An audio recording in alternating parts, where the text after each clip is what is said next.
오늘 본문은 예수님의 고향에서 있었던 한 사건을 다루고 있습니다. 예수님은 가버나움에서 제자들에게 여러 비유로 가르치신 후에 그곳을 떠나서 고향으로 가셨다고 오늘 본문에 기록하고 있습니다. 여러분, 예수님의 고향이 어디입니까? 바로 나사렛이죠. 물론 예수님이 태어나신 곳은 베들레헴이지만 헤롯의 살해 위협을 피해서 애굽으로 잠시 내려가 계시다가 다시 돌아와서 사시고 자라신 곳이 바로 이 나사렛이라는 곳입니다. 그런데 본문에서 예수님께서 고향 나사렛에 방문하신 이유가 소개가 되는데요. 53절 54절을 보면 예수께서 이 모든 비유를 마치신 후에 그곳을 떠나서 고향으로 돌아가사 그들의 회당에서 가르치시니라고 말씀합니다. 그러니까 고향 사람들에게 가서 천국 복음을 전하시고 하나님의 말씀을 가르치시기 위해서 나사렛으로 가셨다는 것이죠. 사실 예수님께서 고향에서 가르치신 일은 이번이 처음이 아닙니다. 누가복음 4장에 보면 예수님께서 이전에 고향 사람들을 가르치신 적이 있었다는 것을 알 수 있습니다. 그때 예수님께서 성경을 펴서 이사야의 말씀을 읽고 이 고향 사람들에게 하나님 말씀을 가르치셨는데, 그때 이 고향 사람들이 어떻게 반응했냐면 누가복음 4장 22절을 보면 그들이 다 그를 증언하고 그의 입으로 나오는 바 은혜로운 말을 놀랍게 여겨, 이렇게 말씀합니다. 분명 그들은 예수님의 가르침에 놀랐습니다. 그런데 이 놀람은 예수님이 가르치신 대로 선지자의 글에 예언된 것이 그들 가운데 응하게 된 것을 믿게 돼서 놀란 것이 아니고, 자신들의 친구였던 그저 평범한 말 그대로 나사렛 촌동네 청년이 갑자기 이런 말씀을 가르친 것에 대해, 정말로 권위 있게 가르친 것에 대해서 놀랐을 뿐이었습니다. 그래서 예수님께서 이 누가복음 4장에 보면 그들의 믿지 않는 모습에 대해서 엘리야 때의 기근이 왔을 때 그 엘리야의 방문을 받은 사람이, 많은 과부들이 있었지만 오직 사렙다의 한 과부뿐이었고, 또 나아만 시대 때 많은 나병 환자들이 있었지만 고침받은 사람은 나아만 뿐이었다라는 것을 말씀하시면서 그들의 믿음 없음에 대해서 지적하셨습니다. 그러니까 자기들이 이렇게 믿음 없다는 것을 지적받으니까 그들이 어떻게 반응했습니까? 누가복음 4장 28절부터 30절을 보면 회당에 있는 자들이 이것을 듣고 다 크게 화가 나서 일어나 동네 밖으로 쫓아내어 그 동네가 건설된 산 낭떠러지까지 끌고 가서 밀쳐 떨어뜨리고자 하되 예수께서 그들 가운데 지나서 가시니라. 어떻게 했다고요? 예수님을 산 꼭대기 낭떠러지까지 끌고 올라가서 밀쳐서 떨어뜨려서 죽이려고 했다는 것입니다. 그런 그들에게 자신을 거부했을 뿐만 아니라 자신을 죽이려고 했던 그 고향 사람들에게 다시 찾아가서 천국 복음을 전하시고 하나님의 말씀을 가르치셨다는 것입니다. 그들에게 다시 구원받을 기회를 주신 것입니다. 저는 이 장면에서 이 장면을 묵상하면서 이렇게 말씀을 준비할 때 제 마음 가운데 먼저 떠올랐던 것이 뭐냐면 예수님께서 자기 사람을 끝까지 사랑하시는 모습이었습니다. 요한복음 13장 1절을 보면 유월절 전에 예수께서 자기가 세상을 떠나 아버지께로 돌아가실 때가 이른 줄 아시고 세상에 있는 자기 사람들을 사랑하시되 끝까지 사랑하시니라. 자기 사람을 끝까지 사랑하시는 예수님의 모습을 사도 요한이 기록해 놓고 있어요. 그런데 여러분, 방금 읽었던 이 요한복음 13장 1절 말씀 다음에 이 요한은요 가룟 유다 이야기를 합니다. 2절에 뭐라고 되어 있냐면 마귀가 벌써 시몬의 아들 가룟 유다의 마음에 예수를 팔려는 생각을 넣었더라. 그러니까 여러분, 1절에 예수님께서 자기 사람을 끝까지 사랑하셨다는 말씀은 당연히 제자들을 그렇게 사랑하셨다는 말씀인데, 바로 2절에 가룟 유다 이야기를 써놓은 것은 뭐냐면, 예수님은 가룟 유다가 자신을 배신하여 죽음에 넘겨줄 것을 아시고도 끝까지 사랑하셨다는 뜻입니다. 본문에서도 마찬가지예요.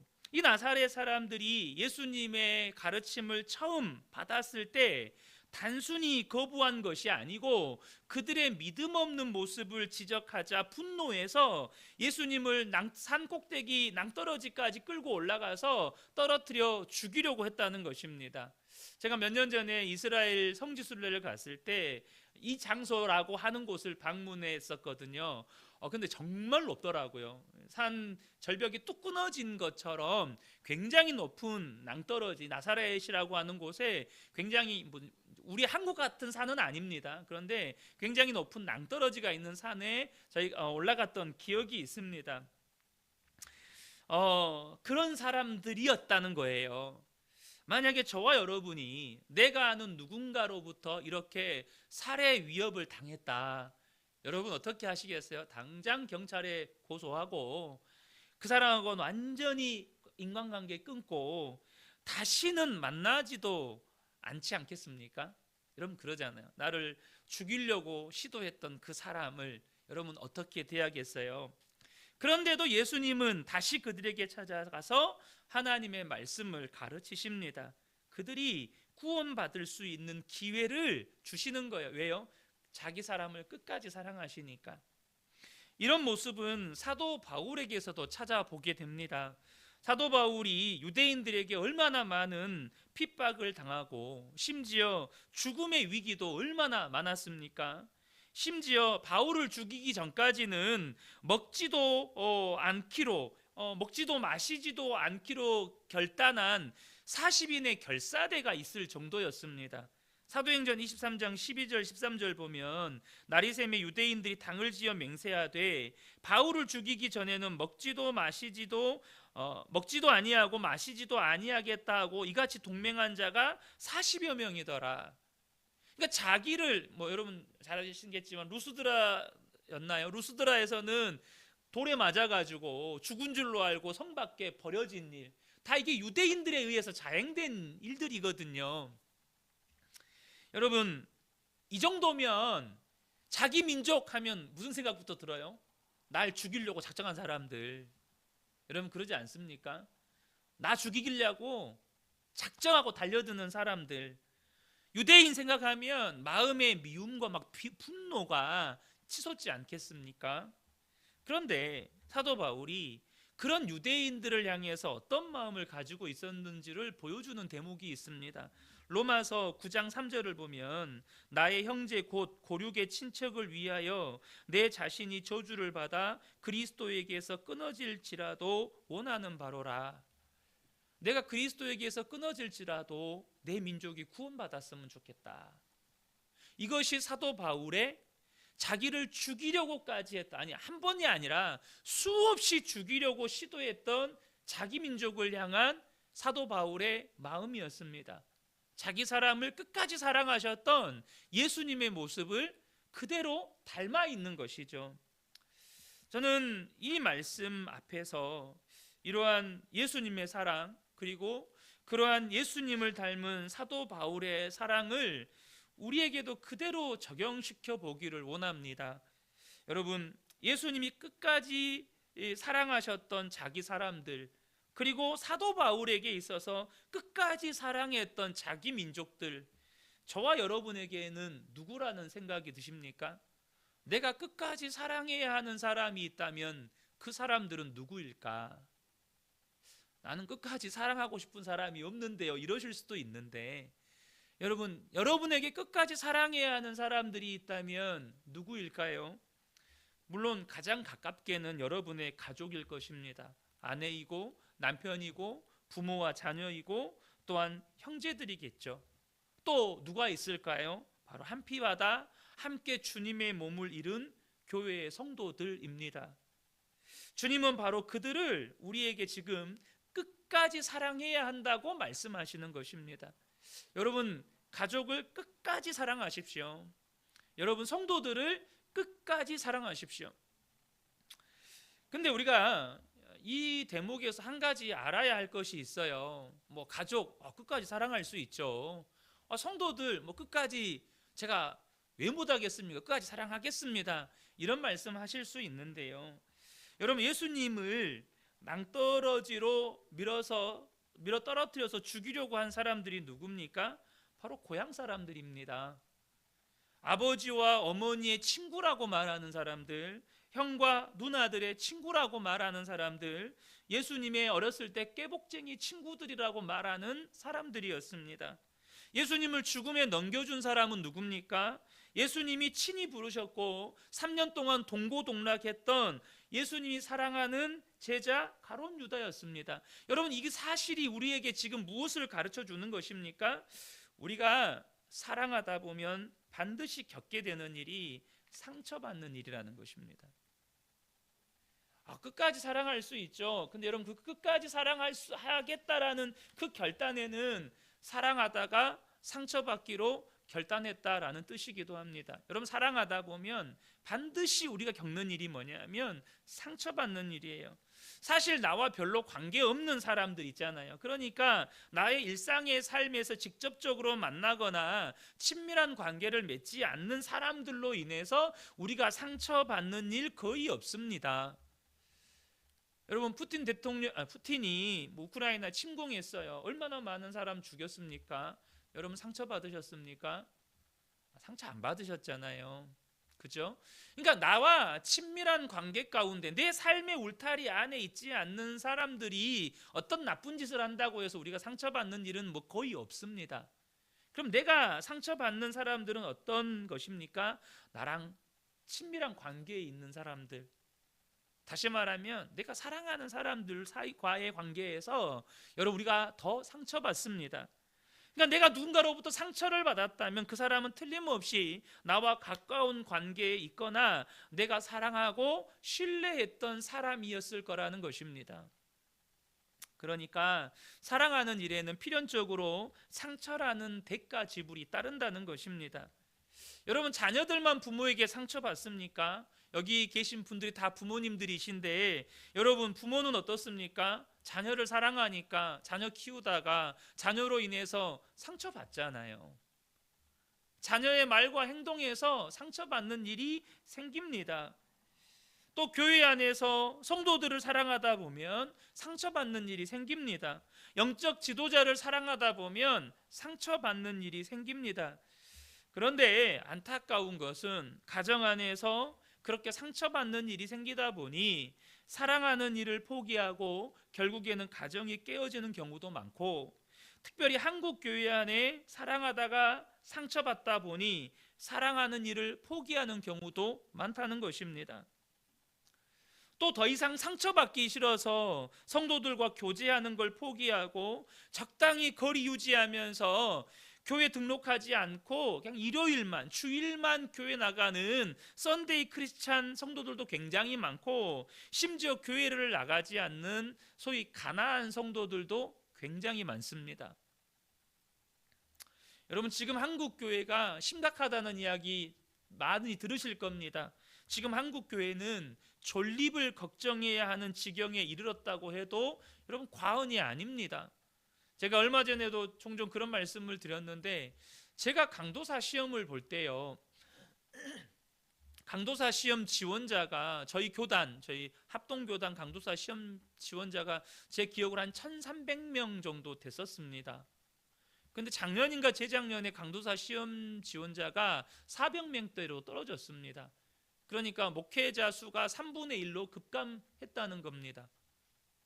더 이상 총신대학교 경쟁률이 1대1을 유지를 못합니다.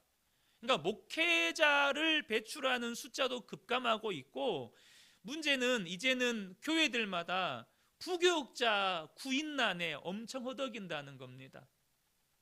큰 교회들도 부교육자 구인난에 허덕인다는 거예요. 그러니까 목회자 수도 급감하고 성도 수도 급감하고.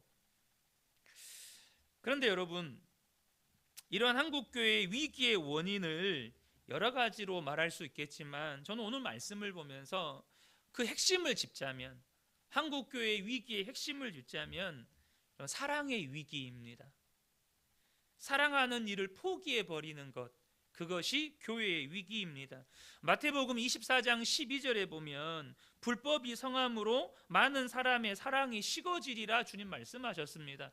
마지막 때에 여러분 일어날 현상, 마지막 때를 나타내는 징조 중에 하나가 뭐냐면 교회 안에 불법이 생기고 사랑이 식어지는 일이 생긴다는 거예요. 물론 모든 사랑이 식어지는 건 아닙니다. 자기 사랑은요, 날이 갈수록 더 뜨거워집니다. 자기 사랑은 날이 갈수록 더 뜨거워진대요. 디모데후서 3장 2절을 보면 사람들이 자기를 사랑하며 돈을 사랑하며 이렇게 말씀하거든요. 이것도 마지막 때에 사도 바울이 일어날 징조들에 대한 말씀입니다. 무슨 일이 일어나요? 자기를, 그러니까 첫 번째로 이야기하는 게 뭐냐면 자기 사랑이에요. 자기 사랑. 그러니까 자기 사랑이 뜨거워지니 하나님 사랑은 식어지고 형제 사랑도 식어집니다. 내가 좋아서 그 사람과의 관계가 내게 유익이 되니까 사랑했다가 좀 사랑이 깊어지니까 뭔가 불편해지기 시작해요. 좀 그 사람을 알아보니까 뭔가 좀 불편해요. 불편함을 넘어서서 좀 상처도 받아요. 그러니까 어떻게 됩니까? 사랑하는 일을 포기해 버립니다. 사랑이 고파서 교회에 왔는데 교회 안에 사랑이 없으니 사랑 없는 것을 보고 상처받고 떠났다는 이야기를 여러분 종종 들어보신 적도 있으실 겁니다. 사랑이 고파서 교회에 왔대요. 근데 교회 안에 사랑이 없다는 거예요. 분명한 것은 오늘 본문이 예수님의 모습에서 우리에게 말씀해 주시는 것은 예수님은 자기 사람을 끝까지 사랑하셨다는 것입니다. 배신당할 것도 아시고 상처받을 것도 아시고 사랑하셨다는 거예요. 심지어 십자가에 달리셔서까지 사랑하는 일을 포기하지 않으십니다. 누가복음 23장 34절에 이에 예수께서 이르시되 아버지 저들을 사하여 주옵소서 자기들이 하는 것을 알지 못함이니이다 하시더라. 사랑하는 성도 여러분, 예수님은 십자가에 달려 죽으실 때까지 사랑하는 일을 포기하지 않으셨습니다. 그 예수님이 정말로 나의 주님이시고 그 예수님이 정말로 나의 하나님으로 믿고 고백하고 있다면 여러분 우리도 사랑하는 일을 포기하지 않아야 되지 않겠습니까? 분명히 사랑하다가 상처받는 일이 생길 거예요. 여러분 상처받는 건요 사랑하는 사람들한테 생기는 거예요. 사랑하지 않으면 상처받을 일도 없어요, 사실. 근데 사랑하니까 상처받는 일이 생겨요. 그럼에도 불구하고 저와 여러분이 사랑하는 일을 포기하면 안 됩니다. 여러분 한번 생각해 보세요. 만약 예수님이 우리를 사랑하는 일을 중간에 포기하셨다면, 예수님이 십자가 고통이 너무 힘들어서 너무 고통스러워서 난 못하겠다 하고 십자가에서 내려오셨다면, 예수님을 향해서 조롱하고 비웃고 그 예수님을 향해 손가락질하는 사람들을 향해서 너무너무 분노가 치밀러서 십자가에서 내려오고 천군천사를 동원하셨다면 여러분 생각만 해도 끔찍하지 않습니까?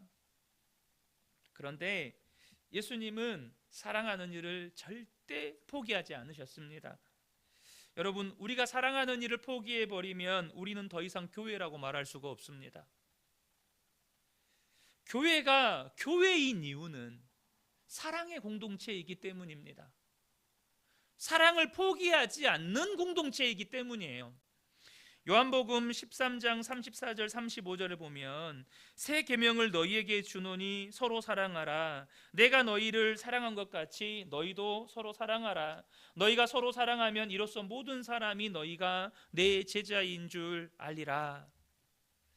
여러분 제자들은 이 말씀을 정말로 굳게 붙잡았습니다. 굳게 붙잡았어요. 그래서 초대교회의 모습을 보면 어때요? 사도행전에 기록되어 있잖아요. 오순절날 많은 디아스포라 유대인들이 예루살렘에 올라왔어요. 왜요? 유월절 그들의 명절을 지키기 위해서 올라왔어요. 근데 오순절 사건이 임한 거예요. 끝나고 돌아가야 되는데 오순절 사건이 임하니까 너도 나도 성령 받고 막 하나님을 기뻐 찬양하고 전도하고, 근데 그들은 유월절 지내고 돌아갈 거 생각하고 식량을 준비해 왔는데 먹을 게 다 떨어진 거예요. 그 수많은 수천 명 되는 디아스포라 유대인들이 예루살렘에 왔는데 먹을 게 없는 거예요. 그러니까 어떻게 해요? 사람들이 자기의 재산을 팔아서 그 굶고 있는 성도들의 필요를 채워주기 시작하는 거예요. 자기의 것이라 여기지 않고 서로 막 나누기 시작하는 일들이 막 벌어지는 거예요. 그래서 초대교회 성도들이 전도할 때 그렇게 전도했다고 하지 않습니까? 당신은 그리스도인들처럼 사랑하는 사람들을 본 적이 있습니까? 이렇게 전도를 했다는 거예요, 초대교회 성도들이. 여러분, 우리는 그 예수님, 사랑의 왕이신 예수님을 주님으로 섬기는 주님의 몸된 교회고 주님의 성도들입니다. 저와 여러분이 사랑하는 일을 포기하지 않는 분들 되시기를 축복합니다. 이 밤에 주님, 내가 무슨 일이 있어도 사랑하기로 결단합니다. 무슨 일이 있어도 사랑하는 일을 포기하지 않겠습니다. 저와 여러분의 결단이 되시기를 축복합니다. 우리가 여기서 또 하나 본문에서 살펴보려고 하는 건 뭐냐면 예수님의 가르침을 받은 이 나사렛 사람들의 반응입니다. 예수님께서 이 고향 사람들에게 다시 하나님의 말씀을 가르치실 때 그들이 어떻게 반응합니까? 53절 하반절부터 57절 상반절입니다. 그들이 놀라 이르되 이 사람의 이 지혜와 이런 능력이 어디서 났느냐? 이는 목수의 아들이 아니냐? 그 어머니는 마리아, 그 형제들은 야고보, 요셉, 시몬, 유다라 하지 않느냐? 그 누이들은 다 우리와 함께 있지 아니하냐? 그런즉 이 사람의 이 모든 것이 어디서 왔느냐 하고 예수를 배척한지라. 이번에도 역시 그들은 예수님의 가르침을 듣고 놀랍니다. 여기에서 놀라다라는 헬라어는요, 문자적으로 제정신을 잃도록 때리다라는 그런 뜻의 단어인데요, 이들이 예수님의 가르침에 마치 뒤통수를 한 대 세게 맞은 것처럼 너무나도 놀라서 어안이 벙벙했다는 것입니다. 그만큼 예수님의 가르침은 권위가 있었고, 또 특별히 본문에서도 예수님이 능력을 행하셨습니다.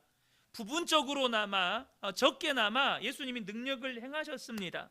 놀란 거예요. 도대체 이 사람의 능력과 권위는 어디서 온 거냐? 그러나 그들은 여전히 예수님을 배척했습니다. 놀랐지만, 정말 예수님의 가르침의 권위와 예수님이 행하신 능력을 보고 놀랐지만 그들은 예수님을 배척했다는 거예요. 그들이 배척한 이유가 무엇입니까? 그들이 이전에 알고 있었던 지식과 경험 때문이었습니다. 그들에게 예수님은 목수의 아들이었고, 목수였던 아버지의 가업을 이은 목소 청년이었고, 자기들이 잘 알고 있는 동네 사람의 아들이었고, 친구의 동생 또는 친구였을 뿐이었어요. 여전히 예수님의 어머니와 예수님의 누이들과 그 형제들이 그들과 함께 살고 있으니 그들에게 있어서 예수님은 결코 예수님의 가르침대로의 메시아일 수가 없는 거예요. 예수님은 목수의 아들, 시골 목수 청년, 내 친구의 아들, 내 친구의 동생, 내 깨복쟁이 친구. 지금 무엇을 알 수 있습니까? 그들의 지식과 경험이 예수님에 대한 믿음을 가로막았다는 것입니다. 첫 번째는 그들의 믿음 없음에 대해 이야기하시니까 예수님을 죽이려고 했습니다. 그런데 시간이 흘렀어요. 얼만큼의 시간이 지났는지 알 수 없지만 예수님이 돌아다니면서 말씀을 가르치시고 천국 복음을 전하시고 기적을 행하시는 그 소문들이 나사렛에도 들려왔지 않겠습니까?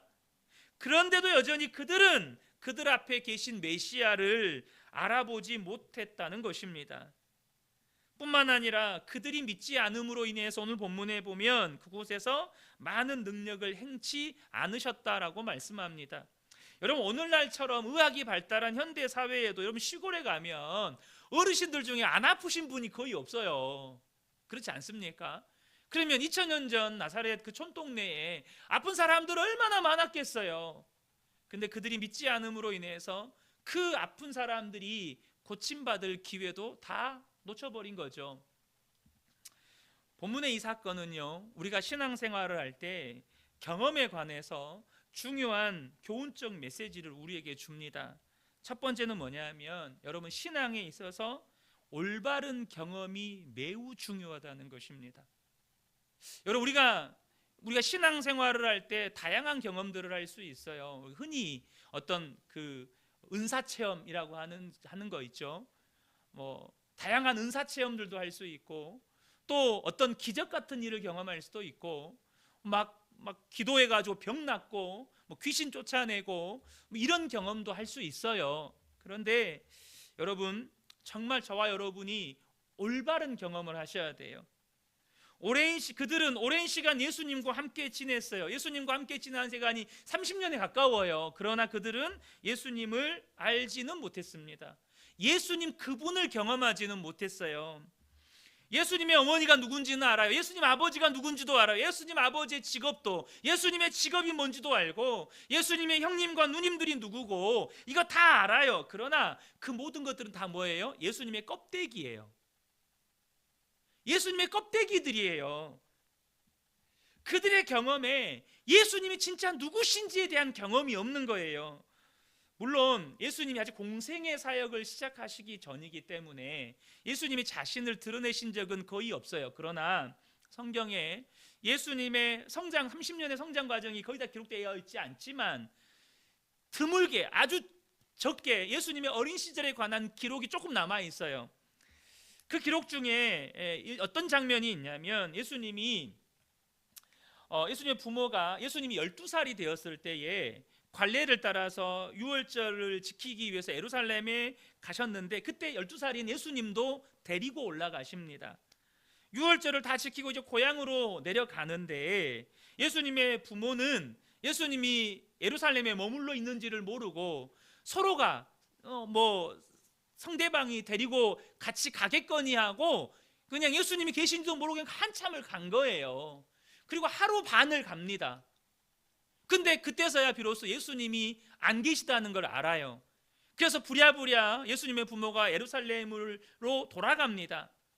그럼 3일의 시간 동안 예수님이 예루살렘에서 뭐 합니까? 랍비들과 함께 가르치고 또 대화하고 듣고 가르치는 일을 하셨어요. 그 기록에 뭐라고 되어 있냐면, 이 랍비들이 예수님의 말을 듣고 다 놀랬다는 거예요. 예수님의 지혜에 너무 다 놀랬다는 거예요. 그런 예수님을 보면서 예수님의 부모가 꾸중을 하십니다. 우리가 걱정할 줄 몰랐냐? 왜 여기에 있었냐? 라고 하실 때 예수님이 이런 대답을 하세요. 누가복음 2장 49절에 예수께서 이르시되 어찌하여 나를 찾으셨나이까? 내가 내 아버지 집에 있어야 될 줄을 알지 못하셨나이까? 분명히 예수님이 공생애 사역하시기 전에 본격적으로 자신을 드러내지는 않으셨습니다. 그리고 예수님에 관한 어린 시절에 관한 기록이 많이 없어요. 그러나 분명한 것은 예수님이 이렇게 간접적으로 예수님 자신을 드러내시기도 하셨다는 거예요. 중요한 것은 예수님의 고향 사람들은 그 많은 시간 예수님과 지내면서 예수님의 껍데기만 경험했다는 거예요. 이처럼 신앙생활을요 20년 30년 해도 신앙의 껍데기만 경험한 분들이 여러분 교회 안에 많습니다. 무슨 말입니까? 교회의 역사가 어떻고, 교회가 얼마나 유명한 사람들을 배출했고, 목사님 설교가 얼마나 좋고, 주일학교와 제자훈련 프로그램이 얼마나 잘 갖추어져 있고, 교회 시설이 어떻고, 예배팀이 어떻고, 음향이 어떻고, 방송시설이 어떻고, 여러분 이렇게 신앙의 껍데기만을 경험하신 분들이 있어요. 그런데 이렇게 신앙의 껍데기만을 경험하신 분들에게서 나타나는 현상이 뭐냐 하면, 그 껍데기 경험이 기준이 되어서 그것을 다른 교회나 다른 목회자들을 비교한다는 겁니다. 자신이 경험한 껍데기가 기준이 돼가지고 막 다른 교회나 다른 목회자들을 막 비교하고 비판한다는 거예요. 예전에 제가 분당 우리교회 이찬수 목사님 설교를 듣다가 목사님이 설교 중에 매일 한 통을 받은 이야기를 하신 것을 들은 적이 있습니다. 분당 우리교회에서 신앙생활을 하시다가 직장에서 해외 파견이 되어서 이렇게 파견 근무를 하시는 안수 집사님 부부가 그 나라에서 한인 교회에 등록을 하신 거예요. 한인 목회가 얼마나 힘이 듭니까? 이제 한인 목회를 하시는데 이 목사님은 그것도 분당 우리 교회에서 대형 교회 안수 집사님 부부가 이렇게 자기 교회에 등록을 하니, 야, 하나님이 우리 교회에 일꾼을 보내주셨구나, 이 일꾼을 통해서 우리 교회가 또 든든하게 건강하게 세워져 가겠구나, 이런 생각을 했더랬습니다. 그런데 그렇게 한참 신앙생활을 하는데, 몇 달을 신앙생활을 하면서 보니까 자꾸 분란이 있는 곳의 중심에 그분들이 있는 거예요. 나중에 들어봤더니 이분들이 늘상 하는 말이 뭐냐면, 분당 우리 교회에서는 이렇게 안 했는데, 이찬수 목사님은 이렇게 안 했는데, 목사님은 설교 그렇게 하시면 안 되는데, 그렇게 성도들을 훈계하고 교회에 대한 불평만 하고 있더라는 거예요. 그래서 그런 힘듦을 하소연하는 메일을 이찬수 목사님한테 이 목사님이 보내신 거예요. 이 목사님이 그 메일을 받고 너무너무 부끄러웠다는 거예요. 여러분, 뭐 때문입니까? 신앙의 껍데기만 경험했기 때문입니다. 여러분, 신앙생활을 해갈 때 정말로 바른 경험을 하셔야 합니다. 여러분, 신앙생활은요, 예수님을 경험하는 것입니다. 신앙생활은 하나님의 말씀을 경험하는 것입니다. 교회가 어떻고, 목사님이 어떻고, 교회 프로그램이 어떻고, 예배가 어떻고, 이런 것이 아니라 예수님이 어떤 분인지, 예수님이 나에게 어떤 사랑을 부어주셨는지, 예수님이 내 삶에 어떻게 역사하셨는지, 나에게 무엇을 말씀하셨고 나는 그 말씀에 어떻게 순종했고, 그 말씀에 순종했더니 하나님께서는 내 삶에 어떻게 역사하셨고, 그렇게 예수님을 경험하고 하나님의 말씀을 경험해가는 것이 신앙생활입니다. 근데 교회 역사, 목사님의 설교, 교회 프로그램, 예배, 교회 시설, 그건 다 신앙의 껍데기인 거예요. 그러니까 그것만 경험하니까 그것이 신앙의 기준이 돼가지고 어디 가면 우리 교회가 이렇다라고 이야기하는데, 결국에는 자기 교회 자랑하고 있는 거예요. 내 자랑도 아니에요, 사실은. 사랑하는 성도 여러분, 저는 우리 그은혜교회 모든 성도님들이 예수님을 경험하고 말씀을 경험하는 정말 참된 신앙인들 되시기를 축복합니다. 신앙생활은 예수님을 경험하는 겁니다. 기록된 말씀을 경험하는 거예요. 내 삶에 말씀이 어떻게 역사하셨는지, 그걸 경험해 가는 거예요. 두 번째, 이 경험에 관해서 주는 중요한 또 하나의 교훈은 뭐냐면, 우리의 믿음을, 나의 믿음을 경험의 틀에 가두지 말라는 것입니다. 지금 예수님의 고향 사람들을 보면 자신들의 과거 경험에 그들의 믿음이 갇혀 있다는 것을 보게 됩니다. 그러니 자신들이 가지고 있는 예수님에 관한 과거의 경험에 그들의 생각과 그들의 믿음이 갇혀 있으니까, 지금 예수님의 가르침을 통해서 예수님에 관한 새로운 진실, 새로운 정보가 그들에게 전해지고 있는데도 불구하고 전혀 받아들이지 못하고 예수님을 배척해 버립니다. 여러분, 여러분의 경험이 은혜의 경험일지라도 마찬가지입니다. 여러분의 믿음을 경험에 가두시면 안 된다는 거예요. 분명 하나님이 우리에게 은혜를 경험하게 하시는 것들은 말 그대로 은혜이고 축복입니다. 그러나 자신이 경험한 은혜의 틀에다가 자신의 믿음을 가두게 되면, 여러분, 주님은 저와 여러분의 삶에 새로운 일을 행하실 수가 없습니다. 왜요? 내 믿음이 그 경험 안에 갇혀 있으니까. 우리는 이 부분에 있어서 나아만의 모습을 배우셔야 합니다. 나병에 걸린 나아만이 엘리사를 찾아와요. 그는 아람이라고 하는 강대국의 군대 장관이었기 때문에 당연히 엘리사가 나와서 자신을 영접해 줄 것이라고 여겼고, 무엇보다 자신을 치료할 때는 자신이 경험한 방법으로 자신을 치료해 줄 거라고 생각을 했어요. 열왕기하 5장 11절을 보면, 나아만이 노하여 물러가며 이르되 내 생각에는 그가 내게로 나와 서서 그의 하나님 여호와의 이름을 부르고 그의 손을 그 부위 위에 흔들어 나병을 고칠까 하였도다. 나아만이 이렇게 생각을 했던 것은 아마도 그의 나라, 그러니까 아람이라고 하는 나라에도 당시는 재정일치 사회였기 때문에 그들의 신들을 섬기는 사제들이 있었지 않겠습니까? 그 사제들이 병을 고치는 행위가 아마 이러했기 때문에 이 하나님의 선지자라고 하는 엘리사도 똑같은 신을 섬기는 사람이니까 우리 신을 섬기는 사람들처럼 이런 방법으로 고칠 것이다라고 생각을 했던 거예요. 그래서 엘리사에게 그렇게 고쳐줄 것이라고 기대했는데 엘리사는 나와서 보지도 않고 종 보내놓고는 요단강 가서 7번 씻어라, 그걸로 끝이었습니다. 그런데 우리가 나아만에게서 배워야 할 것은 무엇입니까? 화가 나가지고 가려고 하던 나아만을 그 부하들이 잡아서 지금 그거보다 더한 것도 하라고 해도 할 판인데 한번 해보시죠. 그러니까 어떻게 합니까? 자기 경험을 배제하고 요단강에 가서 7번 씻습니다. 사랑하는 성도 여러분, 하나님은요 우리에게 우리가 생각지도 못하고 경험하지도 못한 방법으로 역사하실 때가 많습니다. 왜 그렇게 하실까요? 경험을 의지하지 않고 오직 하나님만을 의지하기를 원하시기 때문입니다. 여러분, 경험은 여러분 말씀이 될 수 없습니다. 경험은 진리가 될 수가 없어요. 하나님의 말씀만 진리입니다. 그래서 하나님은요 이전에 내가 경험하지 않았던 방법을 우리에게 말씀하실 때가 많아요. 내 경험을 뛰어넘는 것을 말씀하실 때가 참 많아요. 물론 내가 경험했던 방법대로 말씀하실 때도 있어요. 그런데 하나님은요 우리의 믿음이 계속해서 자라기를 원하시거든요. 그리고 하나님은 누구보다도 우리의 믿음의 실상을 보고 계세요. 우리의 믿음이 경험의 틀에 갇혀 있다는 걸.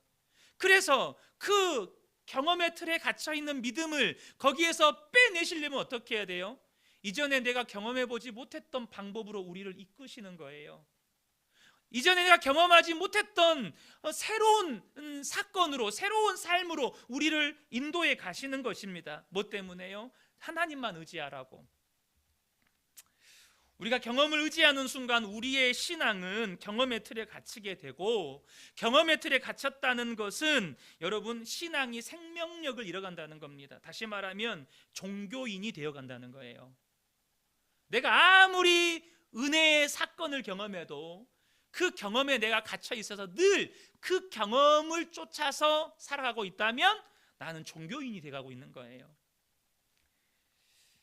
사랑하는 성도 여러분, 분명히 은혜의 경험들은 감사할 일이고 놀라운 믿음의 자산입니다. 그러나 우리가 그런 은혜의 경험을 통해서 배워야 할 것은 뭐냐 하면 하나님만을 의지해야 한다는 것이지 그 경험대로 해야 한다는 게 아니에요. 우리가 그런 은혜의 경험을 통해서 뭘 깨달아야 돼요? 오직 하나님만 의지해야 된다. 이걸 배워야 되는 거예요. 사랑하는 성도 여러분, 저는 우리 그 은혜교회 모든 성도님들이 정말 많은 은혜들을 경험하셨으면 좋겠습니다. 그러나 그런 경험에 절대 자신을 가두지 마시고 예수님을 가두지 마세요. 무슨 경험을 했던지 경험을 의지하지 않고 하나님만을 의지할 때 우리의 믿음은 계속해서 자라가는 것입니다.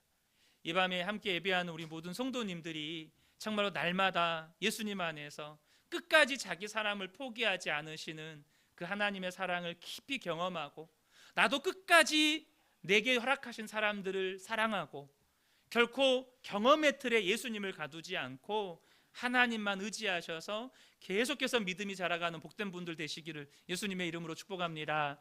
아멘.